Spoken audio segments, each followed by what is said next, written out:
Seguramente ustedes recordarán el terremoto que sucedió el 7 de septiembre de 2017, un terremoto de 8.2 grados Richter. Causó, como todos recordamos, afectaciones en diversos estados del país. Por supuesto, muchas casas pues se derrumbaron por este importante y duro terremoto. Al respecto, a la fecha, hasta el día de hoy, aún hay comunidades, ciudades que no han recibido el apoyo de Fonden para poder reconstruir nuevamente sus casas. Además de todo esto, estamos viviendo época de pandemia, donde como muchas recomendaciones, una de las más importantes es quedarse en casa. Una de estas localidades se encuentra en Oaxaca, Unión Hidalgo, o también conocida como Rancho Gubiña. Es una población indígena zapoteca localizada cerca de las costas del istmo de Tehuantepec, de aproximadamente 15,000 habitantes y 4,000 casas. Y es una de las poblaciones que más afectaciones recibieron o fueron afectadas por este sismo. Según el censo de la SEDATU, 2,811 casas de Rancho Gubiña fueron afectadas por el sismo. 2,811 casas. Para platicar sobre esto y qué es lo que está pasando, por qué se está demorando tanto este apoyo o qué está pasando con un apoyo prometido desde la administración pasada, tenemos vía Zoom al abogado Eduard Martín Regalado, precisamente abogado de los damnificados zapotecas de esta zona del Istmo de Oaxaca. Muy buenas tardes, gracias por estar con nosotros en el Financiero Bloomberg, abogado. Buenas tardes, al contrario, aprecio la invitación al programa. Al contrario, es como siempre un gusto poder platicar sobre este tipo de afectaciones de sectores muy vulnerables y que por supuesto no se han podido levantar al respecto. Platíquenos, esbócenos cuál es la situación de esta comunidad de indígenas zapotecos en Oaxaca, qué les ha pasado, qué ayuda les prometieron, qué ayuda ya les llegó y qué es lo que todavía falta. Tal como lo comentas, esta región del Istmo de Tehuantepec sufrió un terremoto histórico de 8.2 grados y este sismo no solo devastó el 70% de las viviendas, sino en realidad destruyó todo el entorno.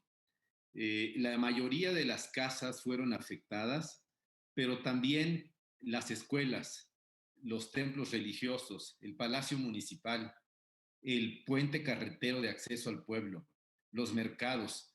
Entonces, es importante entender que este tipo de desastres naturales tiene efectos multidimensionales y deja a la población, en este caso además una población indígena de por sí afectada, en una situación similar a una crisis humanitaria. De hecho, esto es algo que los tribunales federales han concluido en varios de los juicios de amparo que nosotros hemos promovido. Eh, Después de ir a tribunales para demandar que el gobierno federal, principalmente la SEDATU, utilizando los recursos del Fonden, asigne mayores recursos a esta población, los tribunales federales de la Ciudad de México han determinado precisamente que este tipo de afectaciones a poblaciones como esta en realidad se asemeja a una situación de crisis humanitaria y que por lo tanto en casos como estos deben quedar claros dos temas. Por un lado, que el gobierno federal tiene una responsabilidad especial para atender y hacer frente a estos desastres. Y por otro lado, que los afectados deben tener claro que tienen un derecho frente al gobierno a exigir este tipo de recursos. Entonces, en este contexto, nosotros hace 3 años decidimos patrocinar a esta población en gran parte por la grave afectación que tuvieron y también por que es una población con poca visibilidad. Y lo primero que hicimos en noviembre de 2017 fue promover un juicio de amparo para reconstruir la escuela secundaria. Es una población donde solo hay 2 escuelas secundarias las dos afectadas, y entonces iniciamos un juicio de garantías demandando al presidente de México, al secretario de Educación Pública, al gobernador de Oaxaca, al presidente municipal, a una serie de autoridades de todos los niveles para que se reconstruyera inmediatamente esa secundaria y desde luego también se instalaran aulas provisionales. Por fortuna, después de algún buen tiempo, logramos ganar ese juicio de amparo y hoy esa escuela está reconstruida al 95%. Básicamente falta el laboratorio de química y el taller de vestido. Está en proceso de cumplimiento, pero ya prácticamente en su totalidad funciona perfectamente. El segundo caso que nosotros representamos fue que la gente de esta población, después de haber sido catalogada como damnificados y de haber recibido las tarjetas de recursos del Fonden que están etiquetados para un uso específico, que es la reconstrucción, se percataron que al ir a tratar de recursos o de utilizarlos, habían desaparecido. Estos 120,000 pesos que establece el lineamiento del Fonden, de pronto dejaron de existir en sus cuentas bancarias en estas tarjetas de Bansefi. Promovimos en nombre de decenas de personas un juicio de amparo para demandar que el gobierno explicara y devolviera inmediatamente esos recursos. Por fortuna, ante un caso tan extraño, parece que el gobierno prefirió inmediatamente devolver esos recursos y evitar que esto tomara otra dimensión. Un tercer aspecto que iniciamos a través de juicios de amparo fue que una buena cantidad de afectados no fueron censados porque el gobierno no avisó qué día iba a censar. Entonces la gente estaba, pues evidentemente, trabajando en el campo, en donde podía, para seguir haciéndose de recursos, y el día que el gobierno censó no se encontraban en sus casas y no fueron incluidos en el censo y por lo tanto no recibieron apoyo. Logramos ganar ese juicio de amparo también y hoy apenas, hace escasamente 10 días, la SEDATU, que es la Secretaría de Desarrollo Agrario y Territorial y Urbano, apenas está en cumplimiento de esa sentencia de amparo, es decir, recientemente está iniciando labores para incluir en el censo a esas personas que representamos en el juicio de amparo. Un cuarto grupo es de 357 familias que recibieron 15,000 pesos de apoyo del Fonden. Y evidentemente es una cantidad pues que ni siquiera sirve para quitar los ladrillos que quedaron dañados ahí en las casas, porque incluso para reconstruir primero hay que terminar de destruir. Y esos 15,000 pesos, pues dentro de todo el contexto que comentaba en un principio, en realidad no representa ninguna ayuda. Esos 357 casos se volvieron 357 juicios de amparo y hemos ido ganando ya muchos de ellos y se ha estado condenando al gobierno federal, esencialmente a la SEDATU, para que otorgue hasta 120,000 pesos a cada uno de estos damnificados. Lamentablemente, la autoridad federal no ha cumplido voluntariamente, ha pedido múltiples prórrogas al juez de amparo e incluso el juez en varios casos los ha multado porque no ha logrado llevar a cabo las transferencias bancarias para otorgar estos 120,000 pesos de apoyos. Nosotros creemos que es injustificado este retraso. Hacer una transferencia bancaria no debe tomar más de 10 días hábiles. Ha logrado cumplir con esas sentencias de amparo. Como último punto, que promoviéramos una demanda para que la Ciudad de México, que tiene una alarma sísmica, interesante y bastante lógica, nos pidió que la alarma sísmica fuera en zapoteco, porque la lengua materna, la que se habla todos los días en ese lugar, es precisamente el zapoteco. Y ese juicio está en trámite.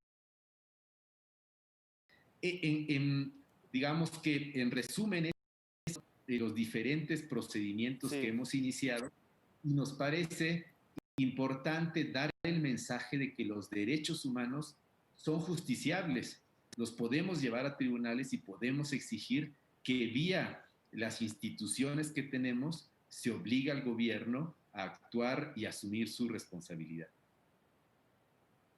Claro.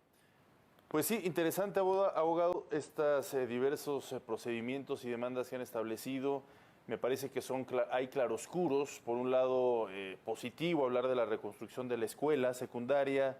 Por otro lado, lo que sucedió con Fonden, de haber devuelto, haber ubicado, en este caso, la parte económica. Definitivamente sigue preocupando qué es lo que va a pasar y quizá lo más importante de todo esto con las familias que en este momento están desprotegidas. Entonces, permítame centrarme en las familias. 357 familias que ahorita están en juicio, por decirlo de esta manera, un juicio del cual están buscando 120,000 pesos, que el Estado les otorgue 120,000 pesos a estas familias damnificadas.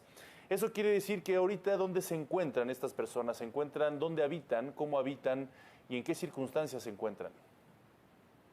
Es una pregunta interesante porque hay diferentes escenarios.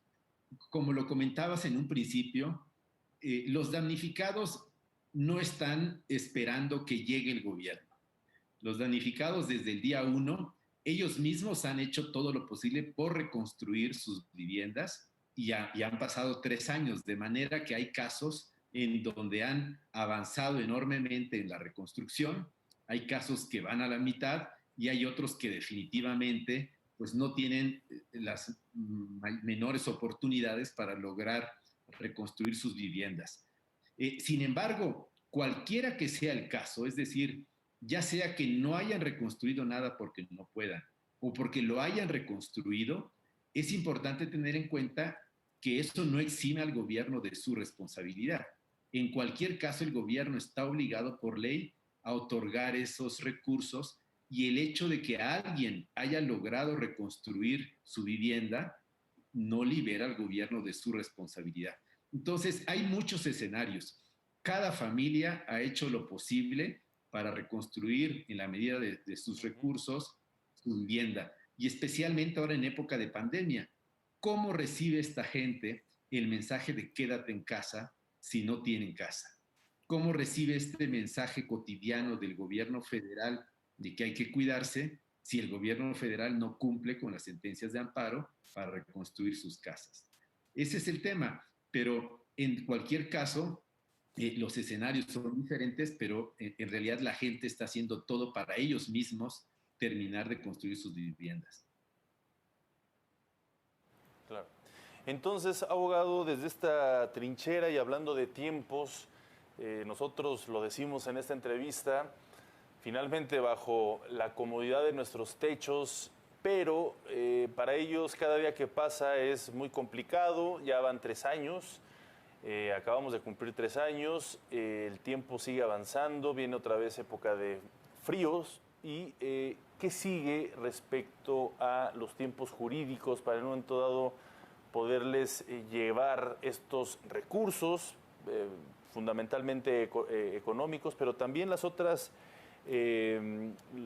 los otros argumentos que están demandando, que van desde las alarmas sísmicas hasta que concluya bien la secundaria, y se reconstruya un hábitat que debe ser fundamental para un desarrollo como población y no precisamente se parchen con ayudas y que el día de mañana se vuelva una comunidad o una zona con afectaciones, una zona habitacional que incluso puedan caer en redes, por ejemplo, del crimen organizado, es decir, cuando se desestabiliza una comunidad por afectaciones como estas tan profundas. ¿Qué sigue, abogado? Así es, sigue a ser efectiva las sentencias que se han ganado y sigue ganar las que aún están pendientes. Por fortuna, se han creado precedentes judiciales. Al principio era mucho más difícil obtener una sentencia favorable que hoy. El hecho de que tengamos ya una colección de ejecutorias en última instancia, ya firmes a favor de los afectados, ayuda a que otros casos aún pendientes de resolver se logre obtener una sentencia también favorable. En los casos en los que ya tenemos una resolución firme a favor, lo que sigue es ejecutarla.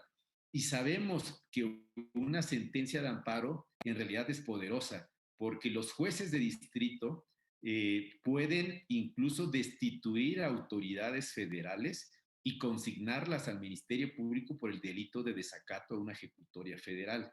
Entonces, las autoridades federales, como la SEDATU lo sabe, también saben que hay un proceso que primero es multa, después una serie de apercibimientos, pero al final, si no cumplen, existe la facultad del juez federal de llegar a este extremo de destituir y consignar por la comisión de un delito. No queremos llegar allá, lo que nos interesa es que se cumplan las sentencias y que se beneficie a la gente afectada. Por eso decimos, pues que es una historia de amparos y desamparos, en donde efectivamente la institución del amparo ha servido para proteger, pero aún hay muchos temas pendientes por parte del gobierno federal para cumplirlas. Muy bien, pues le agradecemos muchísimo que nos haya platicado y sobre todo contado bien cómo van estos diversos procesos judiciales. Ojalá que todo concluya a buen puerto, sobre todo precisamente para esta comunidad allá en Oaxaca, que se vio muy afectada y que además, como lo comentamos, es una zona franca de sismos y que lamentablemente, porque así nos tocó en esta zona geográfica de nuestro país, puede regresar algún movimiento telúrico que por supuesto no lo deseamos, pero que es muy importante reconstruir de manera pronta y de manera digna las habitaciones, las casas de esta población. Le agradezco mucho, abogado Eduard Martín Regalado, por esta entrevista y estos comentarios. Un fuerte abrazo, muy buenas tardes. Al contrario, muchas gracias por hacer visible este tema. Muy buenas tardes. Hasta luego, muy buenas tardes. Pues así las cosas en este poblado allá en Oaxaca. Vamos a hacer una breve pausa.